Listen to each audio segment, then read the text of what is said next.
It's 6:30. Good morning, I'm Ian Crouch with Hunter News. A Maitland Council employee is nursing serious arm injuries following a workplace accident at the Medford depot late yesterday. His arm was crushed while operating a piece of machinery. He's now recovering in hospital in a stable condition. Police have charged a young mother over a horrific crash in the Upper Hunter, which claimed the life of her 2-year-old daughter and left her baby son critically injured.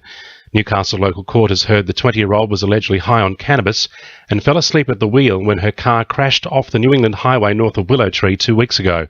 Sergeant Dave Rose says the woman has been granted conditional bail and is due to front court again next month. Crash investigators from Tamworth charged a 20-year-old woman with dangerous driving occasioning death, dangerous driving occasioning grievous bodily harm, negligent driving occasioning death, negligent driving occasioning grievous bodily harm, drive whilst disqualified, and driving with a passenger between 6 months and 4 years unrestrained as prescribed. It's been revealed 12 sharks were caught off the Hunters beaches last financial year. Most were hammerheads, while there was also a bronze whaler, a common blacktip shark and a white shark. The shark netting season began yesterday with mesh barriers laid at beaches from Newcastle to Wollongong. They'll stay there until April next year. It appears teachers across the Hunter are feeling the psychological strain with workers' compensation claims lodged over the last 18 months worth millions of dollars. A survey of Australian teachers has shown 60 compensation claims were lodged by teachers in the region, valued at $3.8 million, 22 of which coming in the last 6 months alone. Jack Galvin-Waite from the Teachers Federation says teaching is probably not the only profession doing it tough. It is a concern. The Federation feels that it's possibly caused by the department not paying enough attention to workload issues. But I think it is important to note that teaching is still a very rewarding profession, and I would imagine the figures are similar to other professions. Hunter hospitals have fared well in the latest report card on emergency department waiting times. The John Hunter saw an improvement in ambulance to emergency department transfer times and ED discharge times compared to the same time last year. Elective surgery waiting times were below the state average. The Bureau of Health Information says the Calvary Mater and Belmont hospitals also returned improved results in emergency and elective surgery waiting times. After being run under a grant for the last 2 years, the Young Parents Group at Charlestown is calling on the state government and local businesses for help.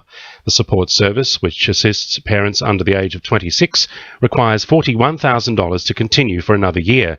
Manager of the place, Linda Little, says the grant has been crucial in successfully establishing the program. The funding that we've had has been absolutely fantastic in enabling us to test a program concept and to really look at the community's need. So we really appreciate the Youth Opportunities Grant that we did have, and now we're looking to new and innovative ideas of how to provide this opportunity to our community. Sport for our sponsor, Warners Bay Sports Club, Fishing Expo, September 13.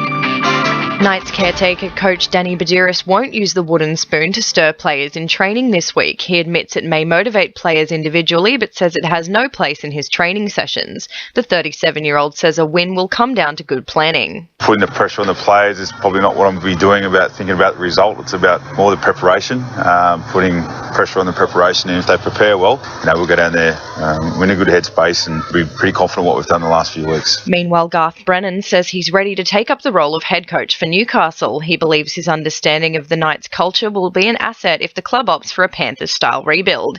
The Penrith coach says he's eager to take a long-term approach and foster junior players in the club. And in soccer, Broadmeadow have moved swiftly to nail down the signing of longtime South Cardiff captain Jared Johnson as they attempt to get back on top of the league. That's sport. I'm Sally Spicer. To NURFM News Time 26 to 7.